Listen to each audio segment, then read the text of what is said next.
ကဲဒီနေ့အားလုံးသောသားနဲ့သမီးတွေတော့မိသားစုတွေကနေပြီးတော့ကျေးဇူးရှင်ဖခင်ကြီးအတွက်ရောအတော်ဖြစ်သူတဲ့ရောတက်ရှိတင်ရှားရှိနေတဲ့ကျေးဇူးရှင်မိခင်ကြီးအတွက်ရောကျေးဇူးဆက်တော်အားဖြင့်ဒီနေ့စက္ကန့်တည်းနဲ့ဆွမ်းအတူကုသိုလ်ဖြစ်ပါလေဒီဆွမ်းတို့ကုသိုလ်ပြုတဲ့ပွဲမှာအထူးရည်စူးထားတဲ့ကျေးဇူးရှင်ဖခင်ကြီးရဲ့ဂုဏ်ကျေးဇူးတွေကိုဒီနေ့အနေချင်းပြောပြပြီးတော့ကျေးဇူးရှင်မိခင်ကြီးကိုယခုလိုကျေးဇူးဆက်ကုသိုလ်ပြုရတဲ့အတွက်ကြောင့်လည်းပဲအလုံးပဒမကိုကျေးဇူးရှင်ဖခင်ကြီးလည်းဝန္တာနေမယ်ကျေးဇူးရှင်မိခင်ကြီးလည်းပဲအခုပီတိဖြစ်နေမှာသိကြပါတယ်ဒါကြောင့်လို့မိခင်ဖခင်ကျေးဇူးရှင်တို့အတွက်ဒီနေ့အဆုံးကတ်တာကုသိုလ်ပြုတာကျေးဇူးဆက်တာဖြစ်တဲ့အတွက်ကြောင့်လို့ကျေးဇူးရှင်ဖခင်ကြီးကိုအာယုံပြုပြီးတော့လည်းပဲဆိုတော့ကဖိတ်ခေါ်ထားပြီးဖြစ်ပါတယ်အတော်ဖြစ်သူကိုလည်းပဲဖိတ်ခေါ်ထားပြီးဖြစ်ပါတယ်သိနေမြင်နေကြားနေမယ်ဆိုရင်အနိဗ္ဗာန်မှာရောက်ရှိနေပါလိမ့်မယ်အတူတကွတရားနာနေပါလိမ့်မယ်စိတ်ထဲကအာယုံပြုပြီးတော့ဒီနေ့တရားတစ်ပုဒ်ကိုနိုင်ကြည်ညိုမှတ်သားရအောင်အဖိစကားလို့ဒီလိုမှလည်းပါနော်အဖိစကားနောက်ဆုံးမှကြတဲ့အဖိစကားဆိုတော့ဒီလိုလေးကောင်းစင်တက်ပြီးတော့နောက်ဆုံးမှကြအဖိစကားတခါကြီးဦးကျော်သိရင်အတွက်ရည်စုပြီးတော့လုပ်တဲ့အလူဒီလူကိုယေရှုရဲ့ဖခင်ကြီးကိုသိပါစေမြင်ပါစေကြားပါစေဝမ်းသာပါစေဆိုတဲ့ရည်ရွယ်ချက်ဖြင့်ကတ်တာဖြစ်တဲ့အတွက်ကြောင့်ဒီနေ့နောက်ဆုံးမှကြအဖိစကားဆိုတဲ့ဒီနေရာလေးနဲ့ကုသိုလ်ရှင်တို့ဝမ်းမြောက်ဖွယ်ရာအနုမောဒနာတရားဖြစ်လာကြရအောင်ကဲနောက်ဆုံးမှကြအဖိစကားကျေးဇူးရှင်ဖခင်ကြီးတခါကြီးဦးကျော်သိန်းကဟောဒီသားတွေသမီးတွေ10ယောက်ရှိတယ်သား9ယောက်သမီး9ယောက်နော်အညီအမျှဟောအညီမျှမျက်နှာမလိုက်ဘူး9ယောက်စီဝေးပြီးထားတာနော်ဘုံဘုံတို့ကလည်းပဲ10ယောက်ပဲခုနကတော့ပြောပြီးသွားရင်10ယောက်ဘုံဘုံတို့ကတော့ယောက်ျားလေးက4ယောက်မိန်းကလေးက6ယောက်ယောက်မိန်းကလေးက1ယောက်ပို့တယ်နော်မိန်းကလေးက6ယောက်နော်ယောက်ျားလေးက4ယောက်ဟောခုံးရှိပြီလေခုံးရှိပြီလေအဲ့ဒါဘုံကနံပါတ်6ပါနော်ကျန်တဲ့အောက်ကမိန်းကလေး3ယောက်ယောက်ျားလေး1ယောက်ဟုတ်တယ်နံပါတ်6နော်ဒါကလည်းပြန်စဉ်းစားရပြန်စဉ်းစားရအဲ့တော့ဘုံဘုံတို့လည်းအများကြီးတာတာကတော့ဟောဒီမိသားစုတွေကဘာတာတယ်လဲဆိုရင်အဖေတက်ရှိတဲ့ကြမရှိတော့တော့လည်းပဲကျေးဇူးရှင်မိခင်ကြီးဒီမိုင်းတော်မီရှိသေးတယ်အဲ့ဒါကိုကဘုတ်ကကြည့်တာပဲဘုံဘုံတို့မှကျတော့အဖေလည်းမရှိတော့အမေလည်းမရှိတော့အမေဆိုလို့ရှိရင်ငယ်ငယ်လေးကဆုံးသွားတာပဲ4တန်း3တန်းနဲ့မှဆုံးသွားတာ3တန်းနဲ့မှဆုံးသွားအဲ့တော့အကြောင်းသားလေးပဲရှိသေးတယ်မသိသေးဘူးအဲ့ကျန်တဲ့ငယ်လေးတွေဆိုတော့ငယ်ငယ်လေးတွေရှိသေးတာပဲဗျာအဲ့တော့ကဲကျေးဇူးရှင်မိခင်ကြီးကိုတော့ကျေးဇူးမဆက်ကျေးဇူးဆက်ဖို့မရနိုင်ဘူးကျေးဇူးရှင် fast ခင်ကြီးကိုတော့82နှစ်တိအောင်ကျေးဇူးဆက်ပြရပါတယ်အခုဒီမိသားစုမှာဟိုကျေးဇူးရှင်မိခင်ကြီးယခုချိန်တိအောင်ကျေးဇူးဆက်ခွင့်ရတာမိခင်ကြီးနဲ့အတူတူကုသိုလ်ပြုခွင့်ရတာဘုံဘုံတို့လည်းအများကြီးကံကောင်းတယ်ပုံမှန်ကြီးတဲ့မိသားစုဒီမောင်နှမတွေပဲလို့ကိုစီကိုကဝန္တာအားရဖြင့်ကျေးဇူးရှင်မိခင်ကြီးကိုတိကျကကိုယ်ပြုစုနိုင်ကြပါစေဆောင်းရှောက်နိုင်ကြပါစေလို့လည်းပဲဥစွာပထမဆုတောင်းကြတာဘုရားပါတယ်ကဲနောက်ဆုံးမှာကြအဖိစကားတဲ့ပြည့်စုံပြည့်လက်ထက်တော်ကတော့မြတ်စွာဘုရားရှင်ကိုရမကြီးကလည်းပဲသာသနာပေါင်းမှာဟောဒီသာသနာကြီးကိုတည်ထောင်ခဲ့တာမြတ်စွာဘုရားပဲအဲ့ဒီမြတ်စွာဘုရားကလည်းပဲဘုံဘုံတို့တွေယဟန်နေကိုယ်နေဆိုတာဒါမြတ်စွာဘုရားရဲ့သားတော်တွေမြီးတော်တွေပေါ့အဲ့ဒီသားတော်တွေမြီးတော်တွေကိုမှာခဲ့တဲ့အမှားစကားရှိတယ်မြတ်စွာဘုရားကိုယ်တိုင်လည်းပဲဖခင်ကြီးပဲသာသနာဖခင်ကြီးပဲဘုံဘုံတို့ရဲ့ဖခင်ကြီးပဲအဲ့ဒီဖခင်ကြီးဖြစ်တဲ့မြတ်စွာဘုရားကပြိဋိဘံစံဃာနိမှာမှာခဲ့တဲ့စကားရှိတယ်နံပါတ်1ငါမရှိတော့တဲ့နောက်ပိုင်းမှာရန်တော်တွေအားလုံးကိုနောက်ဆုံးနဲ့မှာကြမယ်အားမငယ်တဲ့ငါမရှိတော့တဲ့နောက်ပိုင်းမှာတဲ့ငါဟောကြားတတ်တယ်ငါဘုရားဟောကြားတတ်တယ်ဓမ္မတို့ဝိနည်းတို့နော်တရားတော်တွေပေါ့ဓမ္မခန္ဓာပေါင်း8000လေးတော့ပိဋက3ဘုံပေါ့အဲ့ဒီတရားတော်တွေအဆုံးအမတွေဟာသင်တို့ရဲ့ဆရာအဖြစ်နဲ့တည်ရှိနေပြီပဲအားမငယ်နဲ့အဲ့ဒီငါဟောတဲ့တရားတော်တွေကိုလိုက်နာမယ်ပြုကျင့်မယ်ဆောင်ရွက်မယ်ဆိုရင်ငါဘုရားရှိနေမှာပဲနံပါတ်1အားမငယ်နဲ့နံပါတ်1နံပါတ်2မှာကတော့ငါမရှိတော့တဲ့နောက်ပိုင်းမှာတဲ့ငကိုတော့ကအကြီးနဲ့ငယ် ယဟန်အယူဖြစ်တာနဲ့ယဟန်နောက်ဖြစ်တာပေါ့သိအယူဝင်တာနဲ့နောက်ဝင်တာအကြီးဖြစ်တဲ့ပုဂ္ဂိုလ်တွေကိုဗန္တိလို့ခေါ်တယ်တဲ့အငယ်ဖြစ်တဲ့ပုဂ္ဂိုလ်တွေကိုအာဟုတုလို့ခေါ်တယ်တဲ့ဆိုလိုချင်တာကတော့နောင်တော်ကြီးညီတော်ကြီးပေါ့ညီတော်လေးပေါ့ဒီလိုခေါ်တယ်ပေါ့အခုကြတော့တဲ့ဘယ်လိုပဲဖြစ်ဖြစ်ခေါ်လို့ရပါတယ်ငါတို့ကတော့ဒီအကုန်လုံးကအာဟုတော်နောင်တော်ကြီးတော့မခွဲကြပဲနဲ့အာဟုတော်လို့ခေါ်တာအခုကြအဲ့လိုမခေါ်နဲ့တော့ငါဖေရမရှိတော့တဲ့နောက်ပိုင်းမှာကြီးတဲ့ပုဂ္ဂိုလ်ကိုနောင်တော်ကြီးလို့ခေါ်ပါတဲ့ငယ်တဲ့ပုဂ္ဂိုလ်ကိုညီတော်လေးလို့ခေါ်ပါတဲ့မြန်မာလိုပြန်ရင်နော်ဗန္တိအာဟုတော်နဲ့ခေါ်ပါညီကောင်မောင်တို့အချင်းချင်းညီညွတ်နေပါဆိုတာနဲ့အတူတူပဲနော်ယူတည်တည်လေးစားနေပါဆိုတာအတူတူပဲနံပါတ်3ကတော့တဲ့ငါမရှိတော့တဲ့နောက်ပိုင်းမှာအားလုံးကြောက်မှုတယ်မြတ်စွာဘုရားနဲ့အတူတူဖွားပက်တော်တအုပ်မြင်းမိဆွဲဘယ်သူလဲတော့မောက်ဆန်းလို့ခေါ်တယ်နော်ဟုတ်တယ်မလားစန္ဒနော်သူရဲ့နာမည်ရင်းစန္ဒအမတ်ကနေပြီးတော့မြတ်စွာဘုရားသာသနာ့ဘောင်ဝင်လာတာသာသနာ့ဘောင်ဝင်လာတဲ့အခါကျတော့ तू ကမာနတက်တယ်ဒါငါဖျားပဲငါနဲ့တို့ဝေးဝါလာတော့အမငါဖျားနဲ့တို့ဝေးလာဘယ်သူမှပြောလို့မရအောင်စန္ဒကဘယ်သူမှပြောမရဘူးဘယ်သူမှလည်းမလေးစားဘူးသူမာနတက်နေတာဖျားနဲ့ပွားပဲတော့ဟိုဖျားနဲ့အတူတူတနေ့တည်းဝေးလာတဲ့သူကိုတောတော်တာတော့လည်းအတူတူကိုအဲ့ဒါဆိုတော့ तू ကမာနတက်ပြီးဘယ်သူမှဆုံးမလို့မရဘူးအဲ့တော့မြတ်စွာဘုရားကမှားခဲ့တယ်ငါဘုရားပြိဋိဘံစံပြီးမှပဲတဲ့စန္ဒမတိကပြောလို့ဆိုလို့ဆုံးမလို့ရမှာတဲ့အခုတော့ငါဘုရားကိုအားကိုးနဲ့သူနည်းနည်းမန်တက်ရတဲ့ဘယ်သူမှဆုံးမလို့လည်းရမှာမဟုတ်ဘူးတဲ့ဒါကြောင့်မလို့တဲ့သူ့ကိုတဲ့တရားတို့ရပါစေခြင်းအကျိုးကဓာန်ပြီးတဲ့အနေနဲ့ငါဘုရားပြိဋိဘံစံပြီးရင်တော့သူ့ကိုဘယ်သူမှစကားမပြောကြနဲ့တော့တဲ့ဓာန်တက်တာပေါ့နော်မခေါ်နဲ့မပြောနဲ့ဆိုတာဓာန်တက်တာပဲဥပကပြုထားလိုက်တဲ့အဲ့လိုပြောတာနော်အဲ့လိုပြောတယ်မှားတယ်တဲ့နောက်တစ်ခုမြတ်စွာဘုရားမှားတာကတော့ကဲငါမရှိတော့တဲ့နောက်ပိုင်းမှာတဲ့จิตသားတို့ကိုသိက္ခာပုဒ်တွေဝိနည်းသိက္ခာပုဒ်တွေစိကံတွေတတ်မှတ်တာရှိပါတယ်အကျဉ်းအပြည့်229ပုဒ်ရှိပါတယ်အကျဉ်းအပြည့်ဂရီ9တော်ကျော်ရှိပါတယ်အဲ့ဒါတွေအားလုံးတွေကတဲ့မလိုအပ်တဲ့ဟာတွေဖြုတ်ချင်ဖြုတ်ပါတဲ့ပယ်ရင်ပယ်ပါတဲ့ဖြစ်ချင်ဖြစ်ပါတန်ခါကသဘောတူတယ်ဆိုရင်အဲ့လိုပြောတာတချို့သိက္ခာပုဒ်တွေကအပြည့်မရှိဘူးလေနော်အပြည့်မရှိဘူးပေါ့ဥပမာပဲဘုရားရင်မြတော်မှာမြက်ပင်ပေါက်နေတာအဲ့ဒါမြက်ပင်တွေကိုနှုတ်လိုက်မယ်ဆိုရင်ဝိနည်းရာအပတက်တယ်သို့တော့တန်ရှင်းလောက်တာဖြစ်တယ်ကြောင့်ကုသိုလ်ရတယ်ဟောအဲ့လိုမျိုးပေါ့နော်အပြည့်မကြည့်ဘူးပေါ့အပြည့်မကြည့်ဘူး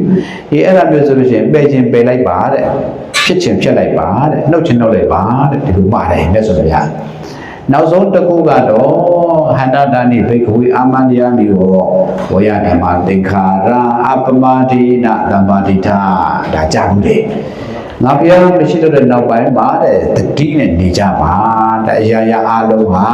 ဖြစ်တာရှိရင်ပြက်ပဲဆုံးတာရှိရင်ကွဲပဲတနေ့နေ့တစ်ချိန်ချိန်မှာကိုကအရင်ဖြစ်ခြင်းဖြစ်မယ်သူကအရင်ဖြစ်ခြင်းဖြစ်မယ်ခွဲခွာရမှာတော့သိကြတယ်တဲ့ဒါကြောင့်မလို့ခွဲခွာရမှာဖြစ်တဲ့အတွက်ကြောင့်မခွဲခွာခင်မှာချစ်ချစ်ခင်ခင်လေးနေကြဟောမြတ်စွာဘုရားမှာလာ9ချက်နော်မြတ်စွာဘုရားကသူ့ရဲ့သားတော်တပည့်ယဟန်တွေကိုမှာတာပြိဋိဘံစံဃာနည်းလေးမှာမှာတာ9ချက်ဗျာအဲ့ဒါလိုပဲဒါသာသနာပေါင်းမှာနေကြတဲ့ဘုံဘုံတို့တွေကိုမှာခဲ့တဲ့မြတ်စွာဘုရားရဲ့စကားကိုနားထောင်ကြလို့ယခုချိန်ကြောင့်သာသနာတည်ရှိတာဟုတ်ပြီဒါမြတ်စွာဘုရားမှာတာလေးကိုပြောပြတာနော်ကဲဟုတ်ပြီအခုယေရှုရှင်ဖခင်ကြီးဒီကကြီးဥကျော်သိန်းကလည်းပဲဟောဒီယေရှုရှင်ဖခင်ကြီးဒီမိုင်းတော်ဝင်မြအမှုပြုတော့သားတွေသမီးတွေ9ယောက်မိဘယ်နှယောက်တော့ဒီမိုင်းမမမိတော့လားဟုတ်တယ်များတော့မမမိတော့ဟုတ်တယ်နော်18ယောက်တော့ရှိတယ်18ယောက်လေနော်မြစ်တရောရည်လားမြစ်တရောရည်ဟုတ်ပြီအေယာဝတီတောင်ပေါ်နေပြီနော်ချင်းတွင်းတော့အေယာဝတီတောင်ပေါ်နေပြီကဲဟုတ်ပြီမြစ်က100ပဲနော်ဘီးရ18ယောက်ဒါသမီးက10ယောက်အလိုနမကိုဓမ္မိတာတန်ဖိုးရှိတယ်ဒီတစ်ခေတ်မလွယ်တော့ဘူးเนาะဒီတစ်ခေတ်မလွယ်တော့ဘူးတော်ပြီတယောက်ဆိုတော်ပြီနှစ်ယောက်ဆိုတော်ပြီသုံးယောက်ဆိုအလွန်ဆုံးပဲဘာလို့ပြောလို့ဆိုလို့မရဘူးဗျာစမ်းစစ်စီစီကြည့်တယ်ဗျာเนาะအဲ့ဒါတကယ်ပြောတာအဲ့ကိုရွာက အဖေတို့အမေတို့မိဘတွေအဖိုးဘွားတွေတကယ်ကိုကိုယူစရာကောင်းတယ်အားကျစရာကောင်းတယ်နော်ဘုရားဘာသာလူကြီးရနေနေတာဟုတ်နော်ကဲတက်လိုက်တော့ဗျာရှေ့သွားလိမ့်မယ်နော်ဘုံဘုံကအတူချုပ်ဟောပါတခါကြီးဦးကျော်သိန်းကသားတွေတပည့်တွေနဲ့ကြံခဲ့တဲ့မိခင်ကြီးဇနီးဖြစ်တဲ့ဓမ္မကြီးတော်ဝင်းမေတို့ကိုမှာခဲ့တဲ့အမှားစကားရှိပါတယ်မှာခဲ့တဲ့အမှားစကားရှိတာပေါ့ဘုံဘုံကတော့မသိဘူးပေါ့တိုးတော်လည်းပဲဘုံဘုံသိတာတခုရှိတယ်အဖေတို့အမေတို့ရဲ့ရင်တွင်းစကားဖြစ်ချင်တဲ့စကားသားသမီးတွေပုံမှာဖန်ထားရှိတဲ့မေတ္တာတရားကတော့အမေတို့အဖေတို့အတိုင်းမှာအတူတူပဲအဲ့ဒါလေးကိုပုံဖော်ပြပြမယ်ပုံဖော်ပြပြမယ်အဲ့တော့ရသော်ပြလက်ထက်တော်ခါတော့ကဒကာကြီးတယောက်ကမှားခဲ့တဲ့အမှားစကားလေးနဲ့စကြရအောင်တာတာကြံခဲ့တဲ့ဇနီးနဲ့ချစ်သားချစ်သမီးတို့မာတော့စိတ်ထားအဖေအတွက်နဲ့ဆိုရင်ပူဆွေးမှုကျွေးပြီးတော့မနေလိုက်ကြပါနဲ့ဒုံမီတင်ချစ်သားချစ်သမီးနဲ့ဇနီးတို့သည်မမထားနေအဖေရောက်လာမယ်တော့ရတယ်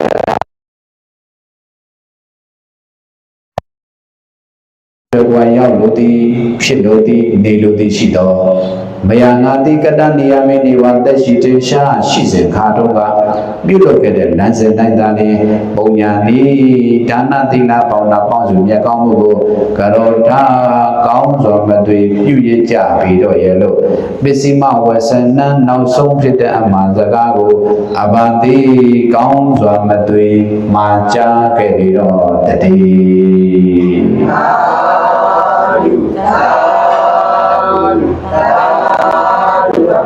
မြတ်စွာဘုရားလက်ထက်တော်ကလည်းဒကာကြီးတယောက်ရှိတယ်သူ့နာမည်ကဓမ္မိကတဲ့သူကကျတော့သားသမီးဒီမိုက်တို့တွေပဲများတယ်သား9ယောက်သမီး9ယောက်14ယောက်နော်အဲဒီ14ယောက်ရှိတယ်ဒကာကြီးကသူ့ဘွားရဲ့နောက်ဆုံးမှာခုနကတော့မြတ်စွာဘုရားကသူ့ရဲ့သားတော်ရဟန်းတော်တွေကိုမှာတယ်လို့ပဲဒီဒကာကြီးကလည်းပဲသူကလည်းပဲကုသိုလ်ကောင်းမှုတွေပြုတာသားသမီးတွေနဲ့အတူတူပြုတာကုသိုလ်ကောင်းမှုတွေပြုတဲ့အတွက်ကြောင့်အဲ့ဒီကုသိုလ်ကောင်းမှုရှိတဲ့အတွက်ကြောင့်သူကနောက်ဆုံးဘဝနေကုန်းချုပ်ခံနေလေးမှာသားတွေသမီးတွေကိုမှားတာအဖေကတဲ့အခုတုတိတနတ်ပြည်ကိုသွားတော့မှာတဲ့အဖေအတွက်မပူနဲ့တော့တဲ့အဖေမှာကုသိုလ်ကောင်းမှုတွေရှိတယ်တဲ့ဒါကြောင့်မလို့အဖေတဘာမှမပူနဲ့တဲ့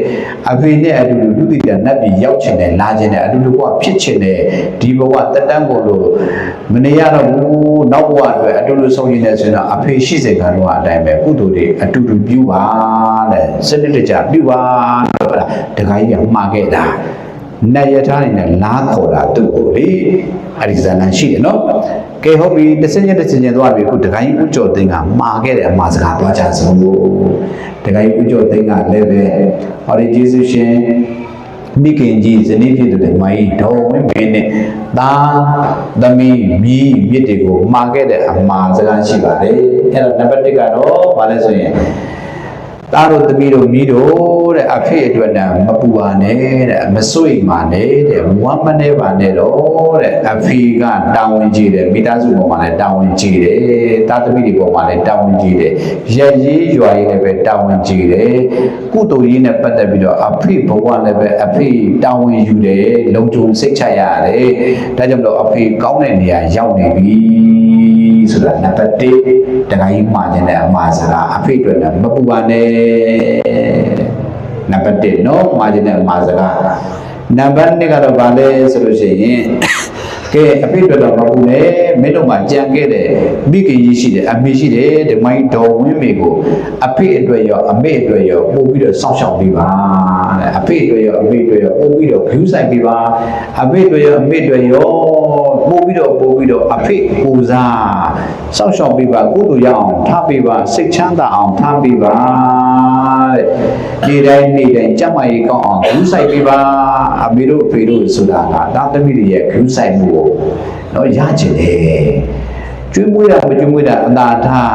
အမေနေကောင်းရဲ့လားအမေတမစ္ဆာပေးပြီလားအမေဘာလုပ်နေသလဲအဲ့ဒါလာပြီးတော့ပြောပြီးဖုန်းလေးဆက်ပြီးဆိုရင်ကိုအဲ့ဒါဝမ်းသာတယ်အားရှိတယ်အလိုလိုနဲ့ဒါတကယ်ကြီးများကိုယ်လည်းသိတယ်နော်ကိုယ်လည်းသိတယ်အဲ့တော့သားသမီးရဲ့အတိမတ်ပြုမှုကအမေတို့ဖေတို့တို့ကအားစီးတစ်ပတ်ပဲဘာမှမကြွေးရင်နေပြီစီနော်အမေနေကောင်းရဲ့လားလာပြီးတယ်အမေကလည်းပဲသားသမီးတွေအိမ်မနာဘူးဆိုရင်ကိုသူ့မှာတပြုံပြုံဖြစ်နေတာ နော်စားလည်းမဝင်အိမ်မပြောအဲ့လိုဖြစ်နေတာဒီမှာကောင်းနေတာမသိဘူးအကြီးကောင်မလာဘူးအငယ်ကောင်မလာဘူးဟာအငယ်မမလာဘူးဟောအမျိုးစုံမျိုးစုံသူနာမည်တွေခေါ်ပြီးတော့အဲ့ဒါမမြင်ရဘူးဆိုလို့ရှိရင်ကိုသူကအဲ့ဒါနေလို့ထိုင်လို့ကမကောင်းချင်ဘူးသားသမီးတွေကစွတ်စွတ်တယောက်ပြီးတယောက်လာတယောက်ပြီးလာအဲ့ဒါဆိုကိုပြောနေတာကျွေးရတာကိုပြောနေတာအိမ်လိုင်းကိုပြောနေတာအခုအချိန်တန်အရွယ်ရောက်လူလားမြောက်ကိုမိသားစုနဲ့ဖြစ်လာပြီဆိုတော့အမေသားတို့သမီးတို့ကအမေစီစိတ်တော့ရောက်ပါတယ်လူလားမရောက်တာဒီလိုတော့ပြောတာပေါ့နော်အဲ့တော့သူကတော့ရောက်အောင်လို့သွားစိတ်တွေရောက်လို့အဆင်မပြေဘူးလူကိုယ်တိုင်ရောက်မှဖြစ်ပါနော်လူကိုယ်တိုင်ရောက်မှဖြစ်ပါဒါကြောင့်မို့အဲ့ဒီလိုရောက်တာဒီအမေတို့ဖေတို့အတွက်အကောင်းဆုံးသောကျေးဇူးဆက်တာဖြစ်ပါတယ်စိတ်ချမ်းသာအောင်ထားတာဖြစ်ပါတယ်အဲ့ဒါနံပါတ်1ကတော့အမေအတွက်ပို့ပြီးတော့အဖေကိုစားပါပြုစုပေးပါစောင့်ရှောက်ပေးပါစိတ်ချမ်းသာအောင်ထားပေးပါကုသိုလ်ရအောင်ထားပေးပါအဲ့ဒါနံပါတ်2တခါကြီးဥတော်သိမှားခြင်းနဲ့အမှားစကားနံပါတ်2ရပြီနော်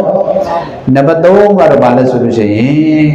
သားတို့သမီးတို့တဲ့ညီကိုမောင်နှမအချင်းချင်းညီညွတ်ညွတ်တိုင်းတိုင်းနဲ့စီစီလုံးလုံးချစ်ချစ်ငယ်ငယ်နေတဲ့အဖွဲ့အစည်းများရင်တခါတရံဖြစ်တတ်တယ်ဒါသဘောပဲညီကိုမောင်နှမချင်းအစင်မပြေဖြစ်တတ်တယ်ညီကိုမောင်နှမချင်းရံဖြစ်တာစကားများတာ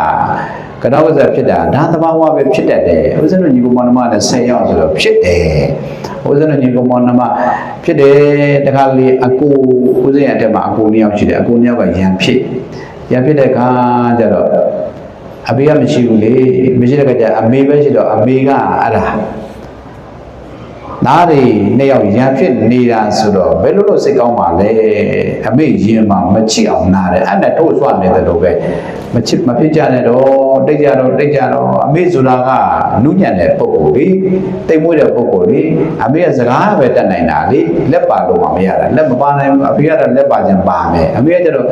မလုပ်ပါနဲ့ရံမဖြစ်ကြပါနဲ့နောက်ပိုင်းအမေရဲ့လက်နဲ့ကဘာလဲဆိုတော့ကဲငါသာတတ်ပြီးတော့မှရံဖြစ်ကြပါအေးဆိုတော့မြိတ်တွေဆန္ဒမြိတ်တွေကြာပြီးတော့အဲ့မှာတောင်းပန်ရှာတာ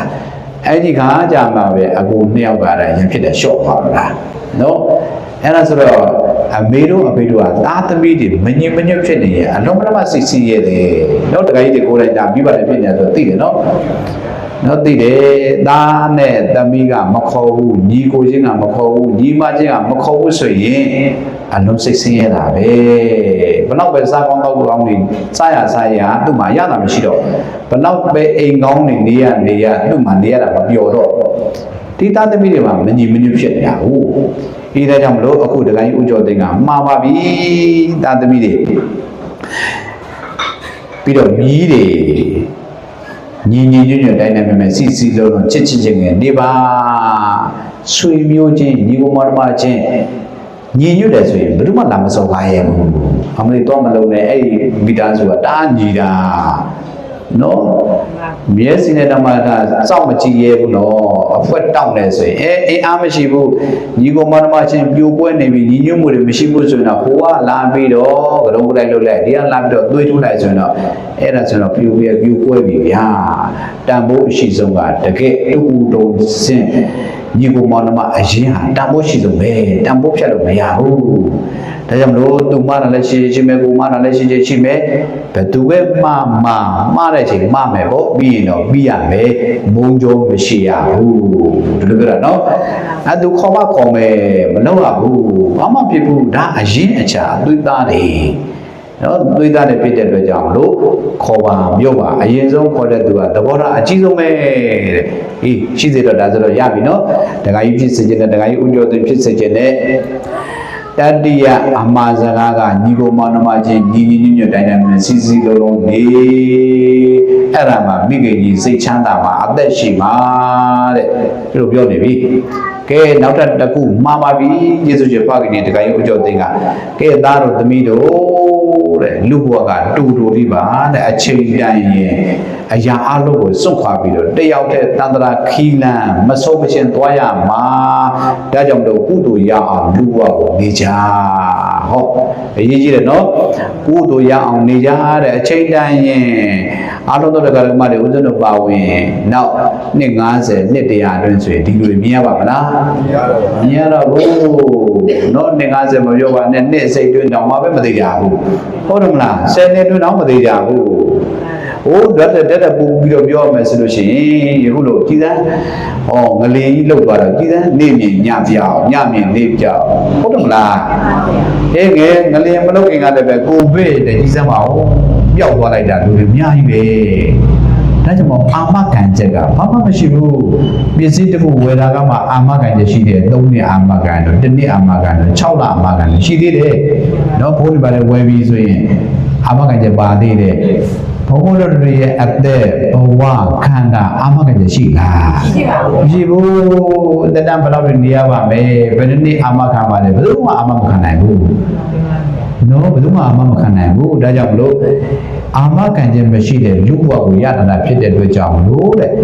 ကိုချီကိုလည်းနဲ့ကုသိုလ်ရအောင်ပြုနိုင်နှုန်းလေးကိုပြုထားပါတဲ့သူတစ်ပါးအားကိုးပြီးတော့ထူရမယ်အချိန်ထားရမယ်အချိန်သူတစ်ပါးပြုစုမှနှုရမယ်အချိန်သူတစ်ပါးရေတိုက်မှသူတစ်ပါးအဝတ်စားလေးဝတ်ပြီးမှဝတ်ရမယ်အချိန်ကြမှာဆိုရင်ကုသိုလ်မှာလုံနိုင်တော့ဘူးတဲ့အဲ့ဒီဒီမှာနောင်တရရင်ရလာတဲ့နောင်တကအသုံးမကျဘူးဒါကြောင့်မလို့အဖေကတော့အခုသားတို့သမီးတို့ကိုခွဲခွာသွားပြီအဖေအတွက်နဲ့မစိုးရိမ်နဲ့အဖေကုသိုလ်တွေရှိတဲ့အတွက်ကြောင့်ကောင်းတဲ့ပုံရောက်ပြီဆိုတော့နံပါတ်1မှားထားချက်ပြီးသွားပြီနံပါတ်2မိခင်ကြီးကိုအဖေအတွက်ရောပို့ပြီးတော့စောင့်ရှောက်ပေးပါဂရုစိုက်ပေးပါစိတ်ချမ်းသာအောင်ထားပေးပါနံပါတ်2မှားထားလည်းပြီးသွားပြီ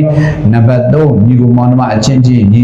တိုင်းနဲ့မစီစီလုံးလုံးချစ်ချစ်ခင်ခင်သီးခံပြီးတော့နေတော့နံပါတ်3နံပါတ်4ဘဝတစ်ခုရလာပြီဆိုရင်ဆုံးမှဆိုတာသိကြတယ်ခွဲရမှဆိုတာသိကြတယ်တန္တရာခီးလမ်းမဆုံးမချင်းတယောက်တည်းရှောင်းလိုက်ရမှဆိုတာသိကြတယ်အဲ့ဒါလိုရှောင်းလန်းတဲ့အခါမှာကုသိုလ်မပါရင်ဒုက္ခရောက်တယ်ခီးသွားတဲ့အခါမှာလမ်းစီပြည့်ပြည့်စုံစုံမပါဘူးဆိုရင်မျက်နှာငယ်ရတယ်ဟိုကချွေတာတွေ့ချေတာသူများစားခြင်းစားတယ်လို့လည်းမစားရဲသူများသုံးတယ်လို့လည်းမသုံးရဲဟုတ်တယ်မလားဒီစိပြည့်ပြည့်စုံစုံမပါဘူးဆိုတော့တော်တော်မျက်နှာငယ်ရတာနော်ဟိုစတော့ပြောပြအောင်မဲ့ကြီးစရာလေးတကယ်ချင်းကနေပြီးတော့သူ့ချက်ပေါက်လို့တဲ့စာသင်သားဘုရားတော်ပါချက်ပေါက်လို့ဆိုပြီးတော့မင်းတို့သွားတယ်ဟိုကချက်ချိုးသွားခြင်းသွားဆိုတော့တကယ်ချင်းနှစ်ပါးသွားကြကြတဲ့ခါကျတော့ချက်ချိုးတွေကနေသွားရောဗျာချက်ချိုးသွားဆိုအဲ့ဒီတော့ပတ်စံမှာဘယ်တော့မှမပါဘူး1000ခွဲလောက်ပဲပါတာတော့ယထာစီသွားပြီးတော့ချက်ချိုးသွားပတ်စံတကယ်တော့ပြည့်ပြည့်စုံမပါဘူးလေမပါတဲ့ခါကျတော့ချွေတားလာပေါ့ဗျာချွေတိုင်းနဲ့ကြိုက်ထီးရန်ကုန်မြို့လည်းလဲပြီးသွားပြီကြိုက်ထီးတောင်ပေါ်ထိအောင်ဖျားဖူးသွားပြီဒါပေမဲ့ပတ်စံကပြက်ခံနေပြီပြက်ခံနေတဲ့ခါကျတော့ဒုက္ခပဲအဲ့ဒီမှာတောင်ပေါ်ကနေပြီးတော့ကားနဲ့တော့မစင်းနိုင်တော့ဘူးချစ်ဆင်းလာကြတာကျတူတောင်ပေါ်နဲ့ဆင်းလာတာ3နာရီကျော်ကြာတယ်လေဆင်းလာပြီးတော့အောက်ရောက်တဲ့ခါကျတော့စုပ်ဖို့ကြီးရောက်နေပြီ7နာရီခွဲ7လောက်ရောက်ပြီရန်ကုန်နဲ့မန္တလေးပြန်တယ်ပေါ့အဲ့ဒါဆိုတော့စုပ်ဖို့ကြီးဆိုတော့ကျတော့စွန်းစီကိုချွေတာလာပြပြ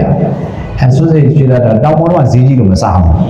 တောင်အောက်ကျမှဈေးချွေစားမယ်ဆိုတော့အဲ့မှာတမင်ဆိုင်ဝင်တဲ့ခါကျတော့ဓမ္မကြီးကတမင်ဘုဒ္ဓဘယ်လောက်တော့အဲ့တော့350ဓမ္မကြီး350များတယ်တောင်ပေါ်မှာပဲဓမ္မကြီးဈေးတော်တော်ကွာနေတယ်တောင်ပေါ်နဲ့ထုတ်ဝမကန်တော့ကွာနေတယ်နော်သူအဲ့လိုပြောတဲ့ခါကျဦးဇင်းတို့အဲ့လိုပြောတဲ့ခါကျအရှင်ဘုရားတဲ့တောင်ပေါ်ကဆန်တယ်အောက်ကဆန်တယ်မတူဘူးခင်ဗျာတဲ့ဘယ်လိုမတူလဲတောင်ပေါ်ဆန်ကျန်းတယ်အောက်ကဆန်လွတ်တယ်ခင်ဗျာရတယ်ဓမ္မကြီးကျန်းတယ်ရတယ်သူတို့ကျန်းတာပဲသူတို့ကပ်ပါကျတော့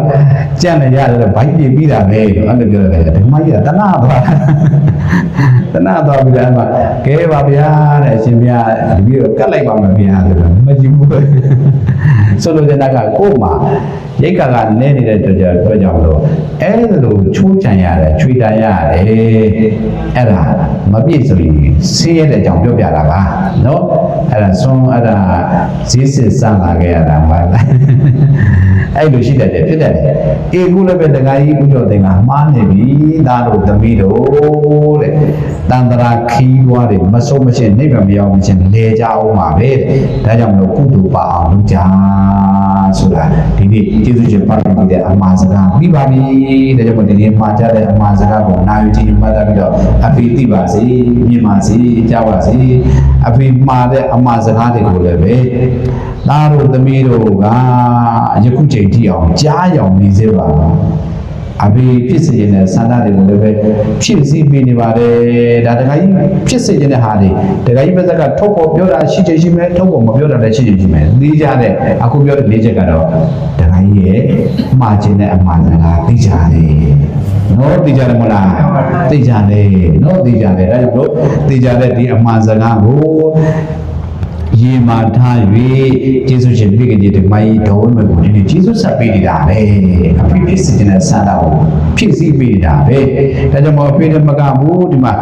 အတော်ပြည့်သူဒေါသငွေအတွက်လည်းပဲမမေ့ပါဘူးဆိုတာကိုဒေါသငွေတွေကိုလည်းပဲကုသိုလ်ပြုအမြဝေမှာဖြစ်ပါတယ်ဒါကြောင့်မို့နောက်ဆုံးမှာကြတဲ့အဖေစကားဆိုတဲ့တရားအချိန်ရသလားဟောကြားပေးတာဒီမှာပဲဒီကိုချုပ်ပါပြီအားလုံးသောကုသိုလ်ရှင်မိသားစုများဆွေမျိုးများတရားနာပိတ္တပါဘုရားကောင်းတို့တွေမိမိတို့ရဲ့ဘဝပါမိမိတို့ရဲ့အားထားရာကျေးဇူးကြီးမားတဲ့မိခင်ဖခင်များကိုသက်ရှိတရားရှိစဉ်ခါမှလည်းပဲမိခင်ဖခင်တွေဖြစ်စေခြင်းတဲ့ဆန္ဒကိုအပြည့်အဝဖြစ်စေနိုင်ကြပါစေသက်ရှိတရားမရှိတဲ့နောက်ပိုင်းမှာလည်းပဲကျေးဇူးရှင်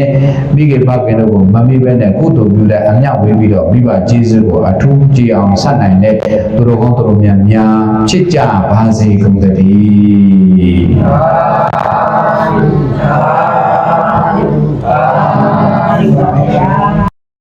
ဗုဒ္ဓသာသနာစိတ်ရတိထ